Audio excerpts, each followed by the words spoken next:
Hi guys. What do you mean I look different? I'm not sure what you're talking about. You're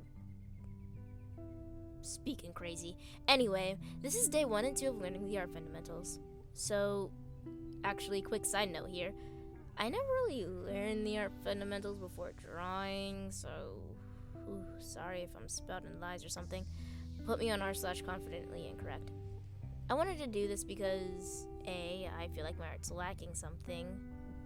B, I know that studying the basics can help you improve largely, even if you already learned them. Going back over your basics can help in a lot of ways, like maybe it makes you want to try this thing differently, or maybe it makes you remember how to do something properly, and maybe you could just be getting better at something. Either way, viewing your basics when you don't know where to go in your journey will no doubt show you where you need to improve, no matter your skill. C, I've been trying to prepare my commissions and getting ready for opening them. I want to get better at the art so I don't underprice myself and also feel like I'm cheating someone out of their money. So I think boosting art quality would not only make the clients happy, but also me. D, I just want to learn them. I feel as if not knowing the fundamentals when I've gotten this far into my art journey will stab me in the back eventually. And I'm trying to stop my procrastination. I say after watching Rebel D for hours instead of making the video. Anyway, the first day of a fundamental will just be me studying, while the second day will be incorporating it into a final piece. Hopefully, if I plan my day decently for once in my life, that will also be when I start the next fundamental. Also, I'd like to thank Mark Brunette, I hope I'm saying that name right, for being my teacher basically. Anyway, let's start with day 1, perspective. Okay, so day 1, I had finally listed all the fundamentals in my notes app. I had stopped scrolling on Pinterest for examples and tips. I had stopped clicking on the TikTok and YTube notifications that I should really turn off. I decided that I should really start my study. So I did. I started off with regular perspective. At first I was like, everyone knows this stuff. I learned about 3D shapes in freaking first grade math. Oh my, how I was wrong.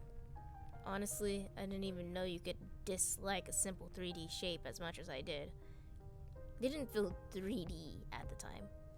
Although looking back at it and editing, I think I did fine. Anyway, moving forward in my study, it was time to test out 1-point perspective. So after watching over and over how Mark Brunette did it, I tried it out myself. And I did it wrong. And you can see how wrong it is. Honestly, I was just drawing lines from the vanishing point. It still worked, I think. Maybe not as good as it was supposed to be, but my cubes were in perspective, just not consistently. Despite doing it wrong, I thought that I was good enough to do a 2-point perspective, which was wrong because it confused me and it looked horrible. But that just sounds like a skill issue. I backtracked to see where I went wrong, then I tried again, and pause for dramatic effect. I did it! Yay! I did the 1-point perspective right. I'm so proud of myself. Then I tried 2-point perspective again, as one does when they nail 1 point. Except this time, I had some extra help from my good friend Pinterest. So it took me a minute to understand it, but when I did, I'd like to say it was great. By the way, this is me hyping myself up. I'm just trying to build my confidence. I feel as if these techniques are better for backgrounds than they are humans. But past me was thinking, what about humans? So I tried incorporating a human in my 1-point, 2-point perspectives, and I came to the conclusion that they're not really affected. I was thinking maybe if you push the pose to its extreme, and maybe I'm wrong. I mean, I never knew how to perspective until now.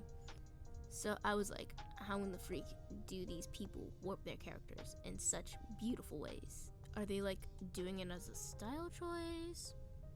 I tried adding long hair that was being pulled back by the wind or something, and it seemed like that was one of the ways to incorporate the technique into your drawing.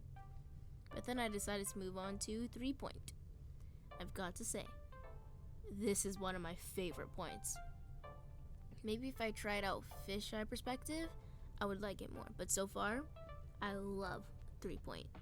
I love the exaggeration. I love seeing how far you can push the disfiguration before it starts looking bad weird. I was in love. It just reminded me of if a character were to get sucked up by something like a portal and they deformed in such a goofy, silly way. I don't know. Maybe it's just nostalgia from cartoons or something. After the discovery, I decided to push the poses to the extreme by trying to incorporate 1-point to a few characters, and I tried 3-point to a few characters. Then I decided that I had done enough studying and it was time to do my final piece. Incorporating what I learned about perspective, of course I used 3-point. I thought about doing it the same day, but I had already procrastinated way too much and just decided to go to sleep. So day 2, I started my final piece and finished it. At first I was struggling with the anatomy, trying to figure out just which parts I exaggerate and which parts I leave be. At some point I got the basics down and decided it was good enough for now. Since it was just a sketch, it could be fixed later on. Anyway, I inked it, then I colored it, then I looked at its original colors. I thought that the person in the background didn't really seem like they were in the same reality, if that makes sense. So I popped on some overlays and noise and then tried to put down some drop shadows. Although I think it would have looked better if I put down more shadows, like a drop shadow from the house or some lighting hints on the person. Then this could have looked a lot better. And I know I can do better. And I will. Goodbye, my angels and my fallen ones. Have a good day, night, or afternoon. And remember not to procrastinate.